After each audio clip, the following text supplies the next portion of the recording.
Ingin sampaikan, direncanakan Bukit Tinggi Sicincin itu membutuhkan anggaran sebesar 60 triliun. Ya, di mana 40 triliun akan menggunakan anggaran PMN maupun equity dari Utama Karya, dan yang sisanya 20 triliun untuk terowongan itu akan menggunakan anggaran dari JK, dari Jepang. Nah, Presiden Prabowo Subianto memberikan arahan agar rencana pembangunan proyek jalan tol yang belum dimulai bisa ditahan dulu untuk melihat kekuatan APBN di tahun 2025. Arahan itu akan berdampak kepada pengembangan proyek tol Puncak dan tol Kulon Progo Cilacap. Demikian kata anggota Badan Pengatur Jalan Tol BPJT unsur pemangku kepentingan Sony Sulaksono Wibowo.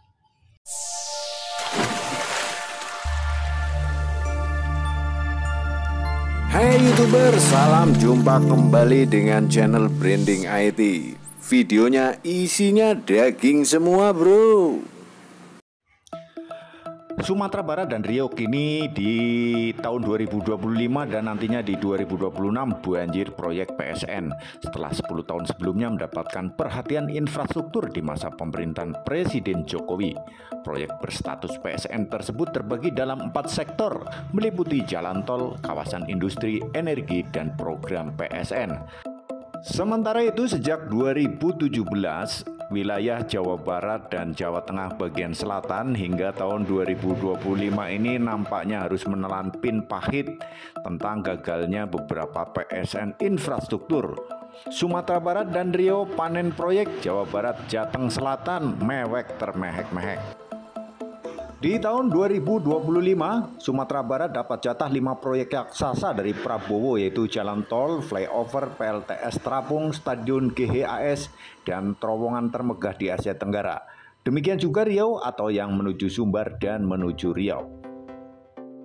Sementara itu untuk jalan tolnya ada jalan tol Pekanbaru Kandis Dumai di Riau, jalan tol Bukit Tinggi Padang Panjang Lubuk Ajung Padang di Sumatera Barat, jalan tol Pekanbaru Bangkinang Payakumbuh Bukit Tinggi di Sumatera Barat dan Riau, jalan tol Jambi Rengat di Jambi dan Riau, dan jalan tol Rengat Pekanbaru di Riau, jalan tol Dumai Simpang Sigambal Rantau Prapat di Riau dan Sumatera Utara. Ia ada wakil rakyat Andre Rosiade yang terus berupaya agar kue pembangunan dibawa sebanyak-banyaknya ke ranah Minang. Saat ini pembangunan Sumatera Barat di tingkat nasional untuk mengejar ketertinggalan daerahnya. Direncanakan di PMM 2026, karena PMM 2025 untuk tol Sumatera itu akan dipergunakan untuk pembangunan Bitung Jambi, ya, dari daerah Sumatera Selatan menuju Provinsi Jambi. Itu PMN 2025. Nah, insya Allah di PMN 2026 atas pembicaraan kami DPR dengan pemerintah, pemerintah akan mengajukan rencana awalnya PMN 2026 untuk Sicincin Bukit Tinggi. Nah, mohon dukungan dan doa masyarakat PMN 2026 ini bisa terrealisasi. Nah, kalau itu terrealisasi, insya Allah di akhir 2026 kita sudah akan mulai pekerjaan untuk Sicincin Bukit Tinggi. Meskipun pembangunan jalan tol Sicincin Bukit Tinggi ditargetkan tahun 2026 hingga 2027, namun untuk flyover Sitinjau Lawik terpantau bahwa datang truk-truk besar dengan membawa material untuk mulai groundbreaking pembangunan flyover Sitinjau Lawik.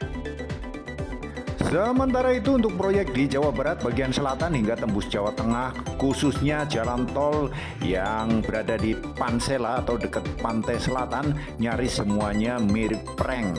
Belum ada yang terrealisasi satupun. Meskipun PSN ini dirancang sejak 2017, namun hingga Desember 2024 yang ada adalah kabar jelang lelang ketiga setelah 2 kali gagal. Kemudian trase Gede Bage Cilacap dipotong hanya hingga Tasikmalaya dan gagal sampai Cilacap. Mirisnya lagi, jalan tol Cilacap Yogyakarta yang digadang-gadang akan menjadi harapan dan pengobat pembuluh rindu bagi 4 kabupaten terlewati, ternyata justru minta dihentikan kelanjutannya oleh Presiden Prabowo dengan alasan kemampuan APBN di tahun 2025. Dan penderitaan warga Jawa Tengah khususnya di bagian selatan dan berbatasan dengan Jawa Barat makin lengkap, yaitu dengan tidak segera dimulainya ataupun tidak jelasnya proyek jalan tol Pejagan Cilacap yang rupanya juga hanya angin surga atau tanpa realisasi nyata. Kabar tentang adanya sosialisasi dan ganti rugi lahan di beberapa desa pun berjalan amat lambat dan seperti tidak serius, sporadis dan tidak signifikan. Untuk Provinsi Jawa Barat bagian selatan yang terkena trase tol Gede Bage Tasikmalaya, yaitu Gede Bage, Garut, Tasikmalaya, kemungkinan juga Banjar, Ciamis dan sekitarnya semoga tidak lagi kena prank ya. Kayaknya sini fix sampai Tasikmalaya aja nih ya. Jadi Banjar, Ciamis dan sekitarnya apalagi Cilacap ya, kasihan deh loh.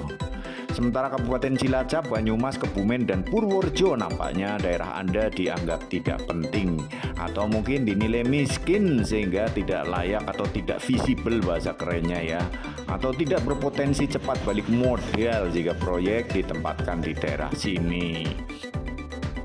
Ya sing sabar bae Rika pada genanek dadi wong melarat kuwi rekasa, orang asing peduli dan dianggap sebelah mata. Sebagai warga yang dilahirkan di daerah Banyumas Raya atau Ngapak Raya ini, sebetulnya admin juga miris ya, dan juga gregetan kepada pemerintah itu ya. Kalau memang nggak serius, nggak usahlah disebut proyek strategis nasional, nggak usahlah mikir jangka panjang gitu. Tahu nggak sih artinya jangka panjang? Baru direncanakan 2017, belum direalisasi sudah dirubah, berarti kan tidak mengerti arti rencana jangka panjang. Mulane gue dulur ngapak kabeh ya nek ngesuk ana pemilihan pemilu pilkada, gue milih pemimpin sing genah, sing jujur visi misi dan programe. Aja kur gelem dine duit 50 100 200 dilomboni gareng rega tambah sengsara 5 tahun. Dan jika dilihat dari channel admin yang pertama kali memberitakan tentang rencana jalan tol ini, juga disebutkan proyek jalan tol Gede Bage Cilacap, Cilacap Pejagan, dan Cilacap Yogyakarta dirancang hingga tahun 2075. Namun diuraikan dengan jadwal hingga 2029-2030 ya. Panjang bener sampai 2075. Mbuh sing rancang siapa kok jalan tol ini dirancang hingga tahun 2075. Suwe temen keburu mati kabeh wong. Ya tentu saja kita termasuk saya admin juga merasa iri ya sebagai warga di pesisir selatan. Dari dulu itu nggak pernah menang atau nggak pernah dimanjakan ya, selalu dibiarkan dan merasa sebagai anak tiri. Ya semoga dengan ditangkapnya para koruptor yang korupsi sampai ada yang 100 triliun 300 triliun itu bisa buat jalan tol ya. Kalau jalan tol dari tol Gede Bage itu paling sekitar 60 triliun itu, kalau dibablasin sampai DIY paling nggak sampai 100 itu koruptor satu direbut aja itunya, disita hartanya, asetnya buat bangun jalan tol itu, gregetan.